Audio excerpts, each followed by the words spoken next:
Ainda de pé, curva a tua cabeça, vamos orar ao Senhor. Pai, nós te rendemos graças, Senhor, por esse dia. Nós te rendemos graças por essa noite. Eu creio, Senhor, que o Senhor falará aos nossos corações através dessa ministração dessa noite. Eu creio, Pai, que nós não sairemos daqui da mesma forma, Senhor, mas que em nós haverá uma certeza, Pai, de que nós somos eternos, Senhor, e de que nós passaremos a eternidade ao Teu lado, Pai. Obrigada, Senhor. Espírito Santo, fique livre para falar aos corações individualmente. Fique livre para se mover. Fique livre para fazer conforme o Senhor deseja nesse lugar. Tu tens a primazia, eu entrego o comando dessa noite em Tuas mãos, Espírito Santo. Que eu seja simplesmente um canal para aquilo que o Senhor quer fazer aqui essa noite. Em nome de Jesus. Amém. Obrigada, grupo de louvor. Você pode sentar.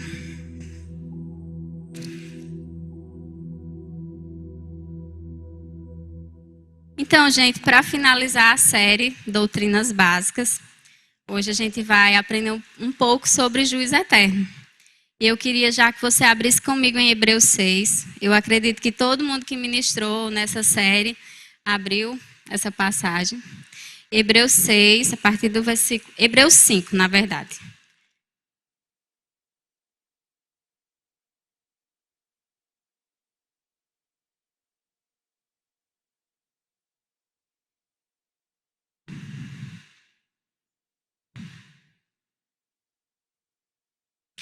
Hebreus 5, a partir do versículo 11. Diz o seguinte: a esse respeito temos muitas coisas que dizer e difíceis de explicar, porquanto vos tendes tornado tardios em ouvir. Pois, com efeito, quando deveis ser mestres, atendendo ao tempo decorrido, tendes novamente necessidade de alguém que vos ensine de novo quais os princípios elementares dos oráculos de Deus. Assim vos tornastes como necessitados de leite e não de alimento sólido. Aí vamos lá para o capítulo 6, versículo 1. Por isso, pondo em parte os princípios elementares da doutrina de Cristo, deixemos-nos nos levar para o que é perfeito, não lançando de novo a base do arrependimento de obras mortas, a da fé em Deus, o ensino de batismo, da imposição de mãos, da ressurreição dos mortos e do juízo eterno. Então, aqui no versículo 6, fala sobre princípios elementares.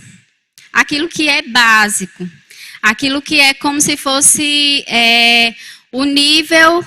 Quando você passa, por exemplo, quando você está em um jogo, você tem aquele nível que é fácil, aquele nível mais avançado, mas você só passa para o nível avançado se você tiver passado pelo nível que é fácil, não é assim?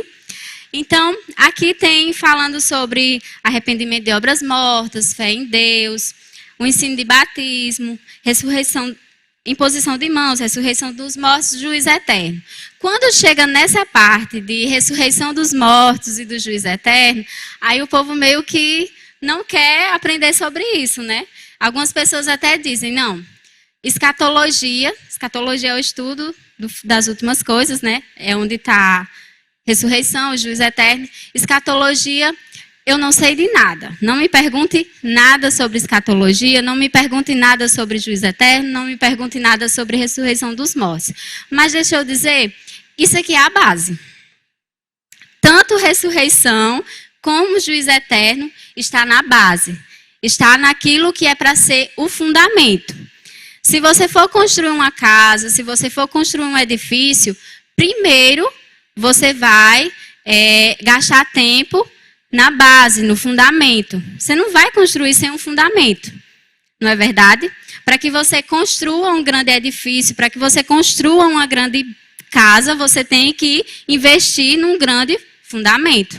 Da mesma forma, o nosso crescimento espiritual. Para que a gente possa crescer espiritualmente, a nossa base, ela tem que estar forte. A nossa base, ela tem que estar muito bem firmada. E a nossa base tem que estar forte e firmada nas doutrinas. Então, sempre, eu acho muito interessante que todos os anos agora o Insight faz isso, né? No início do ano a gente estuda sobre as doutrinas. Porque outras pessoas estão chegando e é importante que todo mundo aprenda, que todo mundo esteja nivelado no que é básico. Amém? Então, se você era essa pessoa que não gostava de estudar escatologia, se você era essa pessoa que quando chegava nessa parte de ressurreição dos mortos, juízo eterno, você dizia, não, isso aí não é para mim, eu quero lhe dizer, é para você sim. Você precisa entender o básico. Amém? Então, vamos dar início, né, realmente a juízo eterno. E antes de falar de juízo eterno, eu queria falar pincelar um pouquinho sobre a ressurreição dos mortos. A gente teve uma aula de ressurreição aqui, acho que há uns 15 dias, com o Gabriel, mas eu queria só relembrar sobre ressurreição, e eu queria que você fosse comigo em 1 Coríntios, capítulo 15.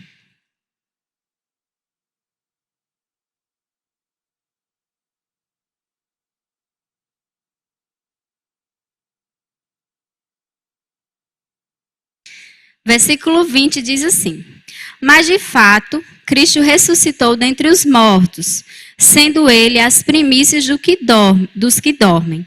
Visto que a morte veio por um homem, também por um homem veio a ressurreição dos mortos. Porque assim como em Adão todos morrem, assim também todos serão vivificados em Cristo. Cada um, porém, por sua própria ordem. Cristo as primícias, depois os que são de Cristo na sua vinda. E então virá o fim, quando ele entregar o reino ao Deus e Pai, quando houver destruído todo o principado, bem como toda a potestade. Eu só queria relembrar aqui que existem duas ressurreições. A ressurreição para a vida, que Cristo foi o primeiro a ressuscitar, e nessa ressurreição para a vida, Cristo é o primeiro. O segundo grupo que vai ser ressuscitado é a igreja, no arrebatamento. Depois serão os mártires, os crentes do Antigo Testamento, os santos do Antigo Testamento e os mártires da tribulação. Aquelas pessoas que durante a tribulação, elas morreram crendo, morreram por causa do nome de Cristo, certo? E a segunda ressurreição é a ressurreição para julgamento. É a ressurreição de todos aqueles que morreram sem Cristo. A segunda ressurreição é para a morte eterna. Então, para a gente entender juízo, a gente precisa entender pelo menos isso sobre ressurreição, tá certo? Se você não assistiu, a ministração está gravada, está no canal, né? Você pode voltar, tanto a ministração de ressurreição como todas as outras ministrações dessa série. E vamos começar aqui. Eu queria que você abrisse comigo em Isaías. Eu estou falando um pouquinho rápido porque é muita coisa. Eu resumi o máximo, mas é muita coisa. Você pode ver toda uma matéria de escatologia no Rema. Então, se você ainda não fez o Rema, esse ano não dá mais tempo para você se matricular, mas já se programa para fazer o Rema próximo ano. Amém?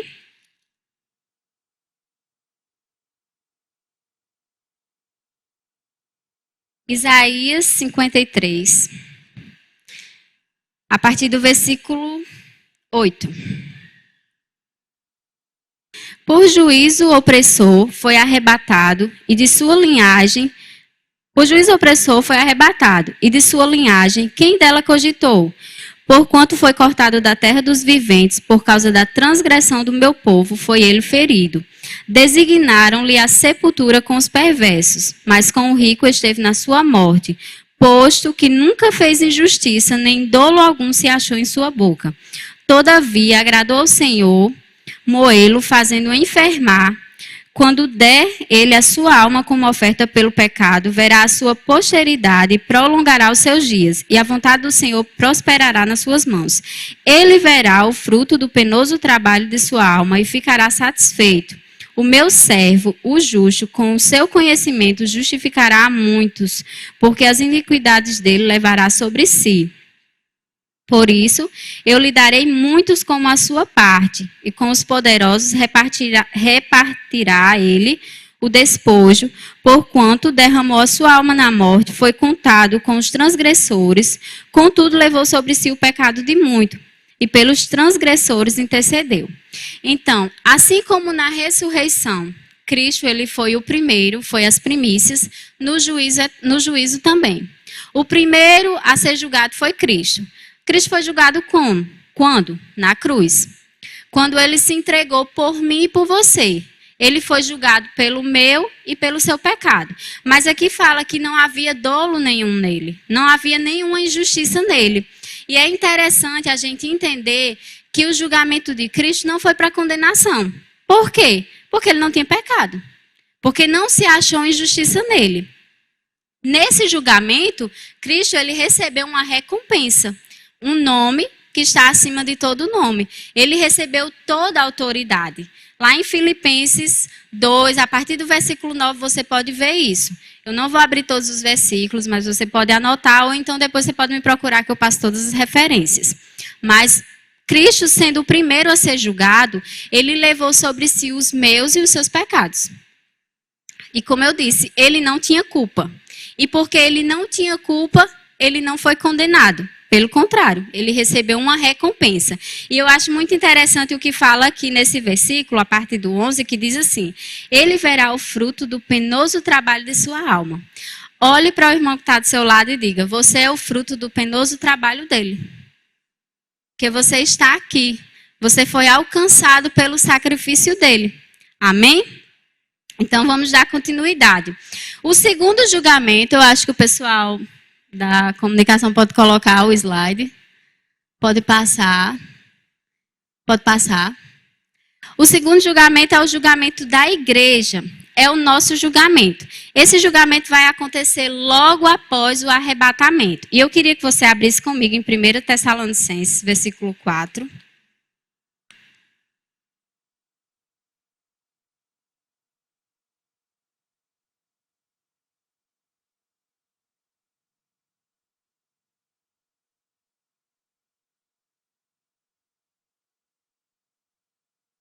A partir do versículo 16. Porquanto, o Senhor mesmo, dada a sua palavra de ordem, ouvida a voz do arcanjo, ressoada a trombeta de Deus, descerá dos céus, e os mortos em Cristo ressuscitarão primeiro.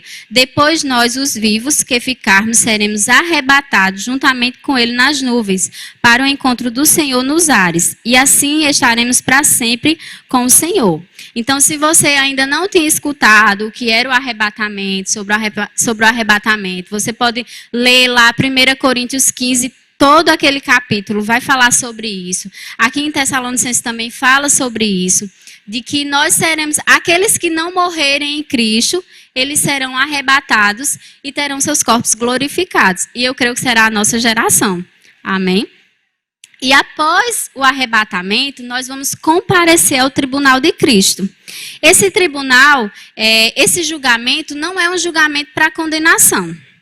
Por quê? Porque a igreja, ela já foi julgada quando Cristo foi julgado. Se você aceitou o sacrifício de Cristo, você já foi julgado com ele. Então, esse julgamento é um julgamento para recompensa.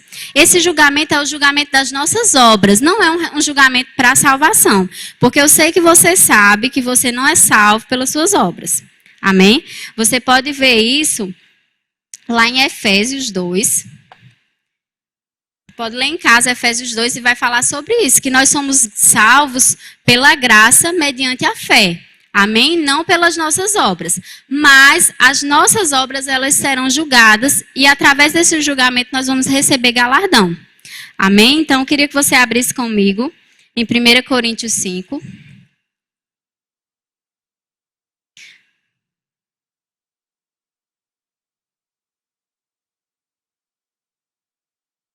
A partir do versículo 10.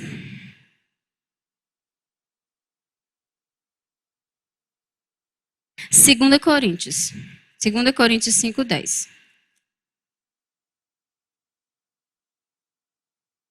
Porque importa que todos nós compareçamos perante o tribunal de Cristo, para que cada um receba segundo o bem ou o mal que estiver feito pelo corpo, por meio do corpo. Aí lá em 1 Coríntios 3, você volta um pouquinho aí. A partir do versículo 13. Manifesta se tornará a obra de cada um, pois o dia a demonstrará, porque está sendo revelada pelo fogo. E qual seja a obra de cada um, o próprio fogo provará. Se permanecer a obra de alguém que sobre o fundamento edificou, esse receberá galardão. Se a obra de alguém se queimar, sofrerá ele dano, mas esse mesmo será salvo, todavia como que através do fogo. Então, como eu falei, comparecer ao tribunal de Cristo não é para condenação, porque nós já somos salvos. Mas as nossas obras, elas serão testadas pelo fogo. E é importante a gente entender isso, por quê?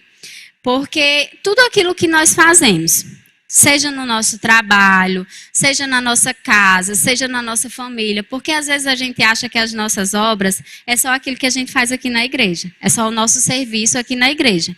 Mas não é. As nossas obras é a nossa vida.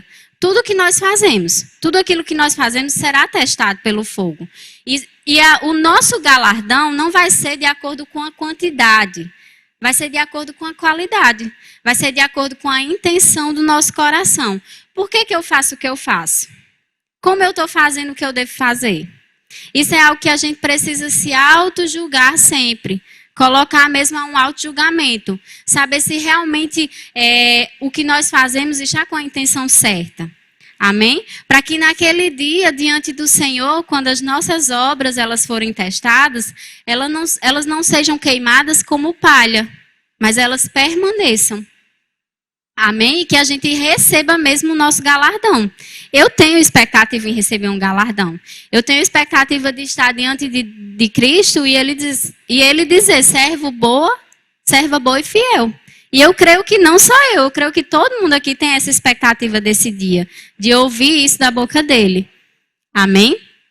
Então, eu queria que nessa noite mesmo a gente se autoavaliasse com relação ao nosso serviço, com relação à nossa vida, com relação ao nosso trabalho, com relação... Eu sei que aqui tem tem pessoas aqui que estudam, com relação ao nosso estudo também, porque tudo isso está ligado a essa questão das nossas obras. Não existe uma vida separada, que às vezes as pessoas dizem, é o secular e é a igreja. Não. Quando chegar lá diante de Cristo, ele não vai dizer, pronto, vou julgar aqui sua vida secular e agora eu vou julgar aqui sua vida na igreja. A sua vida é uma só. Amém?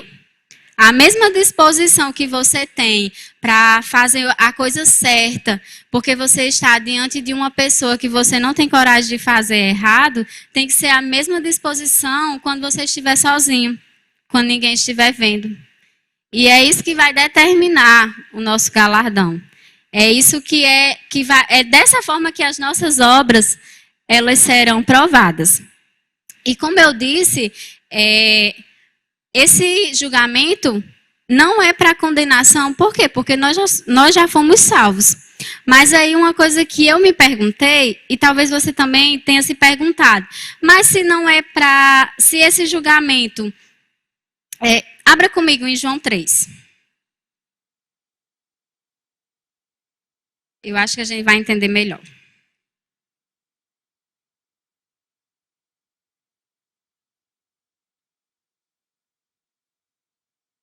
João 3:16.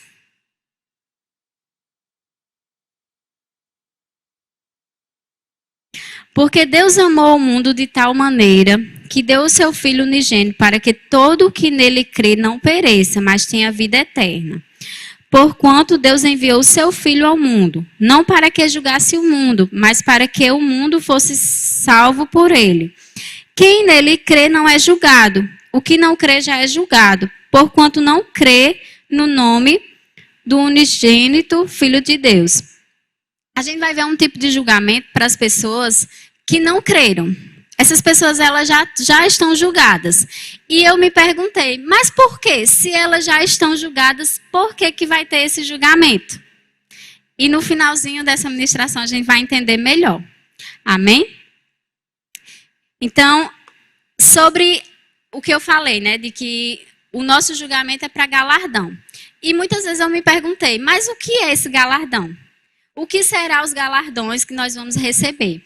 E eu queria que você abrisse comigo em Lucas 19. Eu sei que é muita coisa, gente. A gente vai precisar abrir um pouquinho a Bíblia. Mas a gente vai sair daqui entendendo sobre o juízo. Amém? Lucas 19, a partir do versículo 11. A parábola das 10 minas. Diz assim: Ouvindo eles estas coisas, Jesus propôs uma parábola. Visto estar perto de Jerusalém, e lhes parecer que o reino de Deus havia de manifestar-se imediatamente. Então disse: certo homem nobre partiu para uma terra distante, com o fim de tomar posse de um reino e voltar. Chamou 10 servos seus, confiou-lhes 10 minas e disse-lhes: negociai até que eu volte. Mas os seus concidadãos o odiavam e enviaram após ele uma embaixada dizendo: não queremos que este reine sobre nós. Quando ele voltou, depois de haver tomado posse do reino, mandou chamar os servos a quem dera o dinheiro, a fim de saber que negócio cada um teria conseguido. Compareceu o primeiro e disse: Senhor, a tua mina rendeu 10. Respondeu-lhe o Senhor: muito bem, servo bom, porque fostes fiel no pouco, terás autoridade sobre 10 cidades. Veio o segundo dizendo: Senhor, a tua mina rendeu 5. A este disse: terás autoridade sobre 5 cidades. Veio então outro dizendo: eis aqui, Senhor, a tua mina, que eu guardei embrulhada num lenço.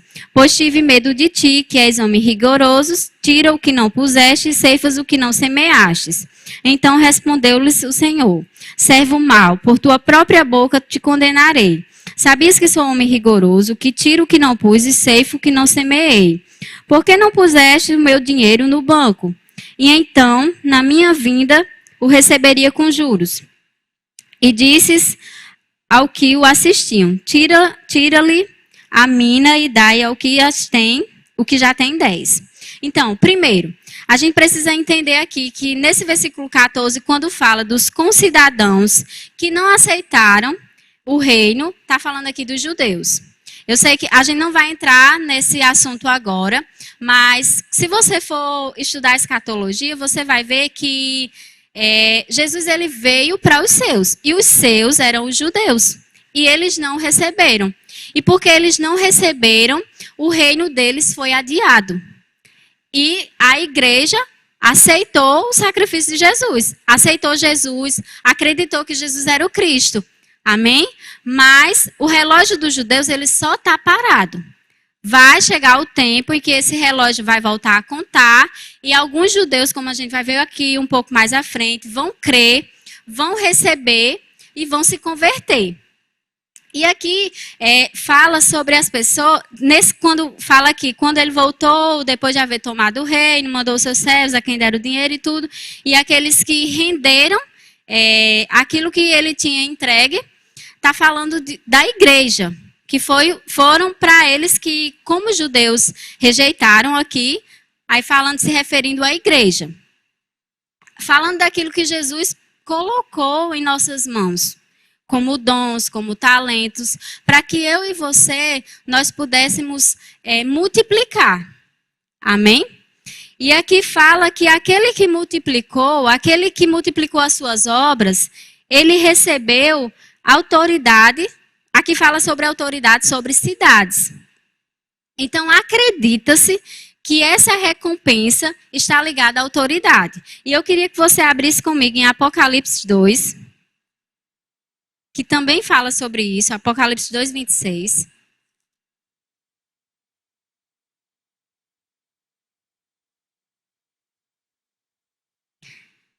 Ao vencedor que guardar até o fim as minhas obras, eu lhe darei autoridade sobre as nações. Então, acredita-se, eu não estou criando aqui uma doutrina.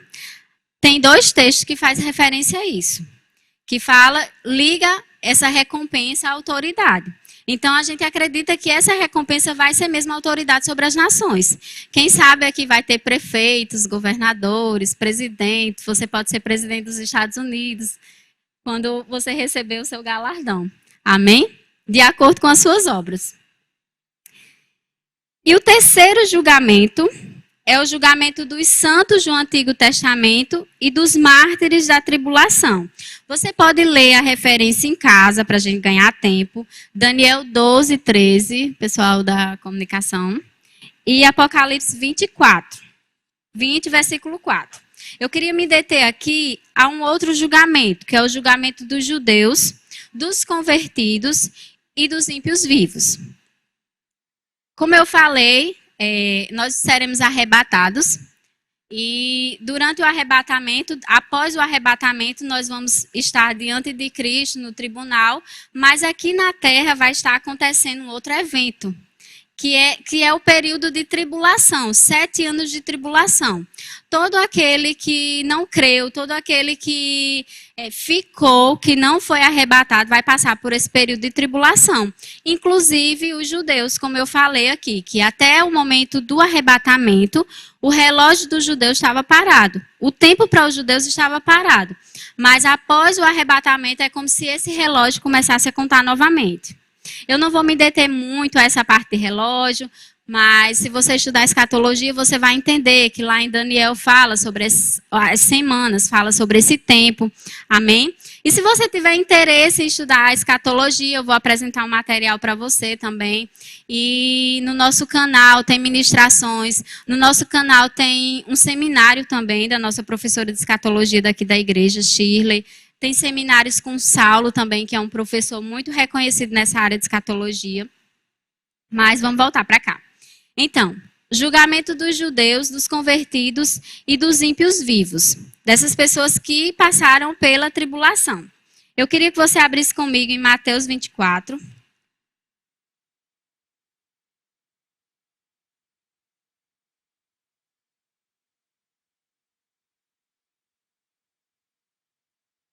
A partir do versículo 29. Diz assim: logo em seguida a tribulação daqueles dias, o sol escurecerá, a lua não dará a sua claridade, as estrelas cairão do firmamento e os poderes do céu serão abalados. Então aparecerá no céu o sinal do Filho do Homem. Todos os povos da terra se levantarão e verão o Filho do Homem vindo sobre as nuvens do céu com poder e muita glória.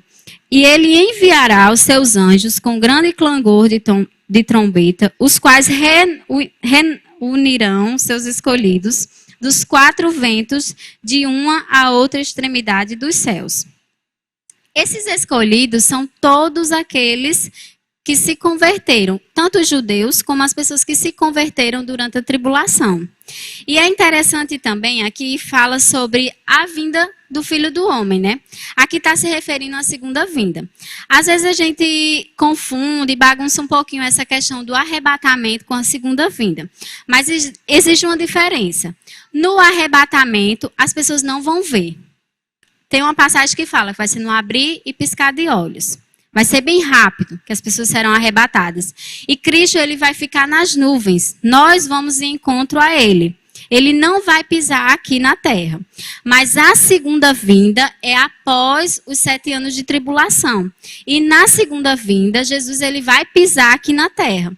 Nós vamos vir com ele na segunda vinda, para que nós possamos julgar juntamente com ele. Amém? E vamos continuar aqui. Mateus 25, a partir do versículo 31. Quando vier o Filho do Homem, na sua majestade, todos os anjos com ele, então se assentará no trono da sua glória, e todas as nações serão reunidas em sua presença. E ele separará uns dos outros, como o pastor separa os cabritos e as ovelhas. E porá as ovelhas à sua direita, mas os cabritos à sua esquerda. Então dirá o rei aos que estiverem à sua direita: vinde, benditos de meu Pai, entrai na posse do reino que vos está preparado desde a fundação do mundo. Aqui está falando justamente sobre o julgamento dos judeus, dos que se converteram e daquelas pessoas que não se converteram, dos ímpios que ficaram vivos durante a tribulação. Vai haver essa separação. E é interessante que essas pessoas, tanto os judeus como as pessoas que se converteram durante a tribulação, elas vão entrar no milênio, mas elas vão entrar com o corpo delas. Nós vamos estar no milênio com o nosso corpo glorificado. Mas essas pessoas, logo após a tribulação, elas vão entrar no milênio com o corpo delas. E durante o milênio, pessoas irão nascer. durante esse período do milênio.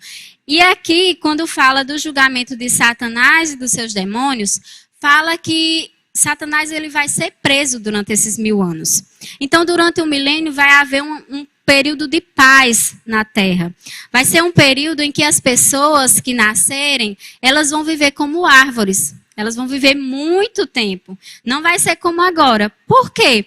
Porque no período do milênio, justamente não haverá Satanás tentando as pessoas. Amém? Ele vai estar preso. E quando acabar o milênio, Satanás ele vai ser solto. Para quê? Para que ele possa seduzir essas pessoas que nasceram durante o milênio. Por quê? Porque eu e você, nós passamos por isso. Eu e você, nós somos salvos hoje, mas nós somos salvos porque nós acreditamos no sacrifício de Cristo, mas também nós somos salvos porque nós vivemos uma vida de santidade, porque nós vivemos uma vida de relacionamento com Cristo, porque nós vivemos uma vida em resistência ao diabo. Então seria injusto se essas pessoas também não passassem por isso. Você está comigo? Então essas pessoas que nascerem durante o milênio, após os 1000 anos, Satanás ele vai ser solto, vai tentar seduzir essas pessoas. E aquelas pessoas que permanecerem firmes, elas vão ser salvas. Aquelas pessoas que não permanecerem firmes, elas vão para a segunda morte, que é a morte eterna, que a gente vai ver aqui.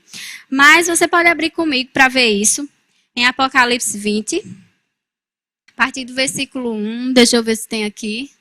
Vocês podem colocar Apocalipse 20. Então, vi descer do céu um anjo, tinha na mão a chave do abismo e uma grande corrente. Ele segurou o dragão, a antiga serpente, que é o diabo, Satanás, e o prendeu por 1000 anos. Aí você coloca lá no versículo 7. Quando, porém, se completarem os 1000 anos, Satanás será solto da sua prisão e sairá a seduzir as nações que há nos 4 cantos da terra. Como eu falei, esse período que Satanás for solto é justamente porque ele vai seduzir, ele vai tentar aquelas pessoas que nascerem durante o milênio. Amém? E após isso, Satanás e todos os anjos, eles serão lançados no lago de fogo e enxofre. Satanás, ele já sabe a sentença dele. É por isso que o propósito dele é justamente tentar a mim e a você. O propósito dele é que ele consiga levar mais pessoas com ele. Porque o lago de fogo e enxofre não foi feito para o homem. Foi criado para Satanás. Mas as pessoas que não querem viver uma vida em Cristo, infelizmente, esse é o destino para essas pessoas. Mas eu e você, nós estamos aqui justamente para mudar o destino dessas pessoas. Amém? Com a nossa vida, com as nossas atitudes, com a palavra, pregando a palavra, trazendo as pessoas, reconciliando as pessoas com Cristo. Porque talvez você esteja aqui e você pense, eu não fui chamado para fazer nada no corpo de Cristo. Mas deixa eu lhe dizer, todo mundo foi chamado para alguma coisa. Mesmo que você não faça nada, mesmo que você pense que não tem nenhum dom, não tem nenhum talento, todo mundo foi chamado para reconciliar o mundo a Cristo. É o nosso papel. E eu acho que toda ministração minha, eu falo isso. De que nós só estamos aqui na terra por isso. Porque senão não faria sentido. A gente se converteria e iria para o céu. A gente ia ficar aqui fazendo o quê? Mas nós temos um papel. Nós estamos aqui porque nós precisamos reconciliar o mundo a Cristo. E muitas vezes nós não vamos nem precisar abrir a nossa boca. Muitas vezes vai ser só as nossas atitudes. As pessoas vão olhar para mim e para você e vai ver que tem algo diferente. E vai querer esse algo diferente. Às vezes, pelo contrário. Às vezes a gente fala uma coisa e age diferente e isso faz com que as pessoas nem queiram esse evangelho que a gente prega. Amém? E o último julgamento é o do grande trono branco, que é o julgamento de todos aqueles que morreram sem Cristo. E eu queria que você abrisse comigo em Apocalipse 20, já está aí, né, no versículo 11.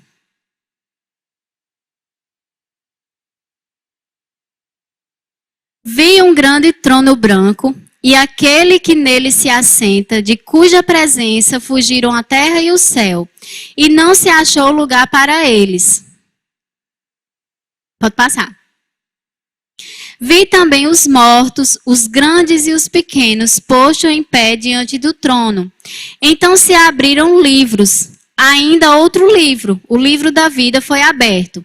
E os mortos foram julgados segundo as suas obras, conforme o que se achava escrito nos livros. Deu o mal aos mortos que nele estavam.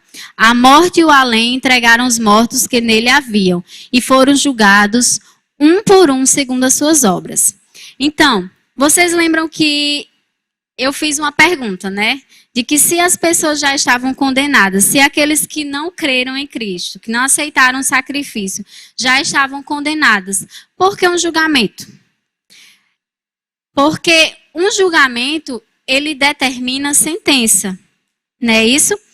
E você concorda comigo que alguém que cometeu um delito, por exemplo, de roubou um pão, e alguém que matou uma pessoa, é a mesma sentença?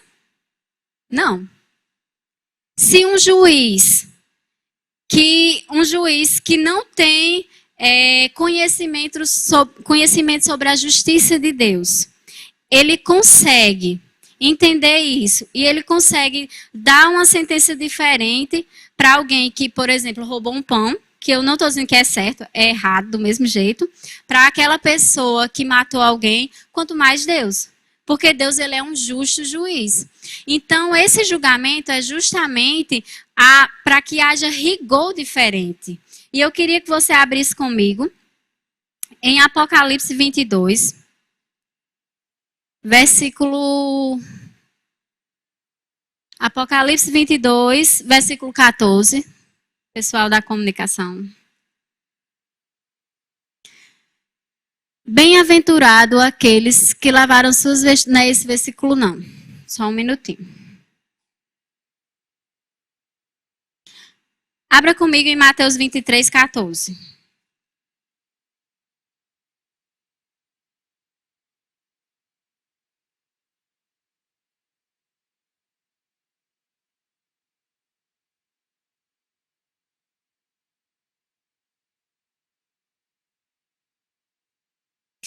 Ai de vós, escribas e fariseus hipócritas, porque devorais as casas das viúvas e para o justificar fazeis longas orações. Por isso sofrereis juízo mais severo. Aqui fala sobre um juízo mais severo. Aí você vai abrir comigo em Mateus 10, versículo 14, que também fala sobre isso, sobre essa diferença.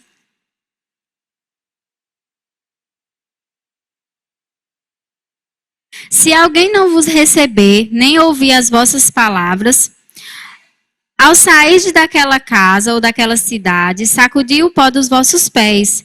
Em verdade vos digo que menos rigor haverá para Sodoma e Gomorra no dia do juízo do que para aquela cidade. Então a gente vê aqui a Bíblia falando sobre uma diferença de rigor de juízo.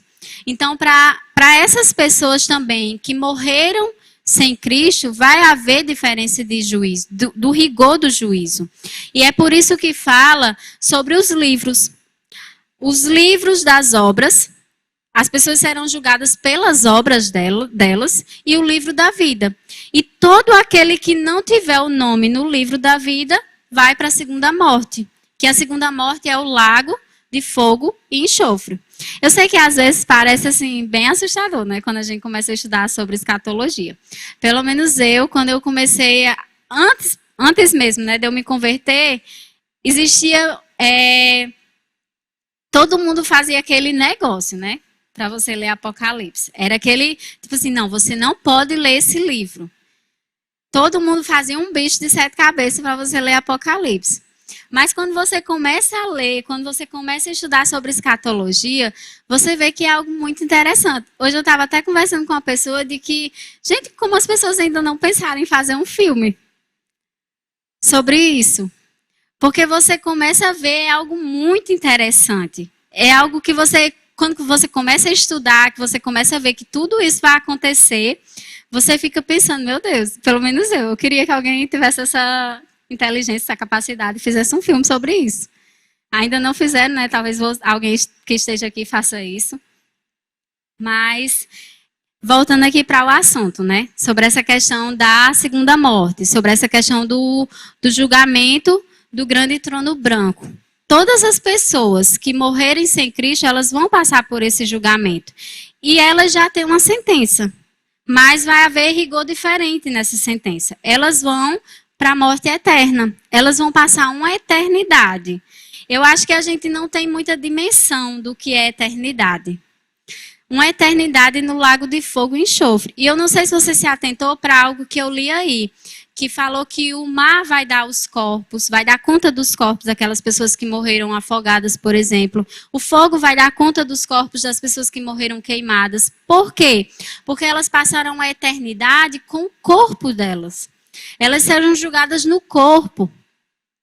E se a gente for pensar sobre isso, quantas pessoas hoje não estão se encaminhando para uma eternidade sem Deus? Quantas pessoas hoje não entendem, não sabem sobre isso, não têm nem dimensão disso? E como eu falei no início dessa ministração, né, o nosso papel, pregar para as pessoas, trazerem as pessoas para Cristo, dar essa consciência das pessoas de eternidade. Porque, gente,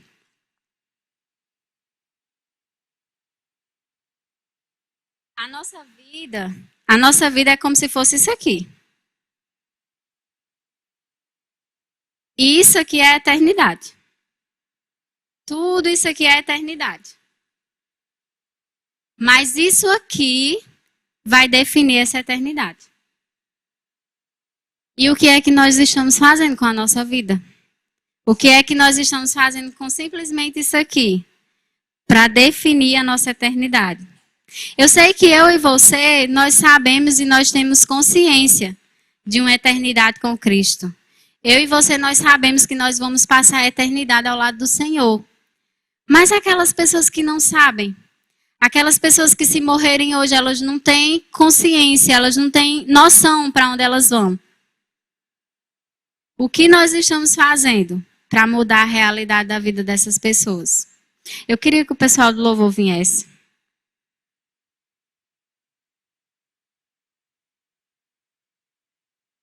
E antes de finalizar, eu queria só indicar um material para vocês. Nós temos aqui esse livro. Se você nunca estudou sobre escatologia, esse livro Surpreendidos pela Eternidade, de Saulo Stan, vai explicar muita coisa. E você vai conseguir entender muita coisa sobre escatologia. Se você já estudou, se você tem interesse em se aprofundar, você pode adquirir esse manual de escatologia. Ele é um pouco mais complicado de entender, mas você pode ser um professor de escatologia nessa igreja. Amém? E esse livro aqui, Conhecendo as Doutrinas da Bíblia, vai falar sobre as doutrinas. Esse livro é maravilhoso, você também pode adquirir. Não vai falar só sobre o fim das coisas, mas sobre todas as doutrinas. Amém? Então você pode adquirir esse material, se aprofundar, crescer em Deus, crescer nas doutrinas, para que você possa ajudar outras pessoas, para que você possa trazer consciência para outras pessoas da eternidade. Amém? Eu queria que você saísse daqui com uma coisa. Você não está aqui em vão. Fica de pé. Você não está aqui por acaso. Sabe, você é membro do corpo de Cristo.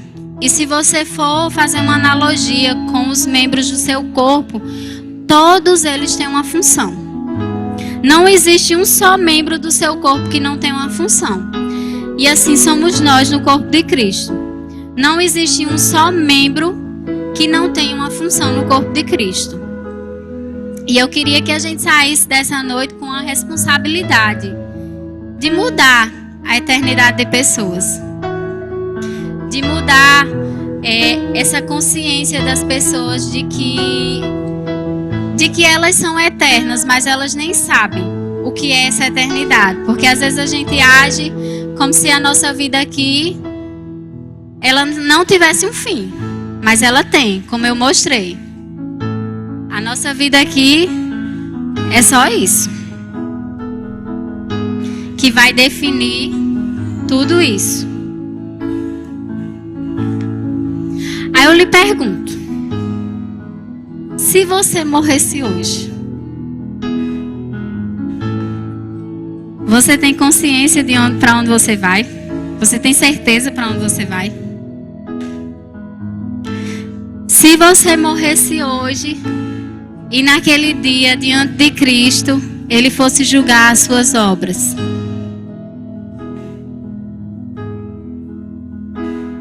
será que as nossas obras, elas vão permanecer?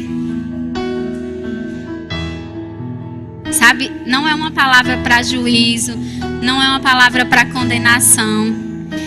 É só um auto-julgamento mesmo. Para que a gente não viva uma vida aqui de qualquer jeito. A gente não viva uma vida aqui em vão, mas que a gente viva uma vida com um propósito mesmo. Com consciência de quem nós somos, para onde nós estamos caminhando. Com a consciência de que nós não somos mais os donos da nossa vida. Porque deixa eu lhe dizer, se você não sabe, se você disse sim a Jesus, a sua vida não é mais sua. É dele. Ele não é só o seu Salvador. Ele é também o seu Senhor. E a gente precisa realmente perder as rédeas da nossa vida para Ele. Para que Ele possa conduzir. E o louvor vai cantar uma música, o pessoal pode apagar as luzes. E eu queria que a gente se autoavaliasse essa noite. E se tem alguma coisa que a gente precisa mudar, que a gente se comprometa mesmo com o Senhor a mudar. Você não precisa se comprometer com ninguém, mas com o Senhor. Sabe, reafirma nessa noite a sua aliança com Ele. Reafirma nessa noite o seu propósito de vida. E eu creio, meu irmão, que naquele dia eu vou ver todos vocês lá. E eu creio que naquele dia nós vamos estar diante de pessoas que vão olhar para nós e vão dizer: graças a Deus porque você passou pela minha vida. Graças a Deus porque hoje eu estou aqui porque eu lhe conheci. Hoje eu estou aqui porque você fez um convite para que eu pudesse estar naquele dia no Inside. Amém?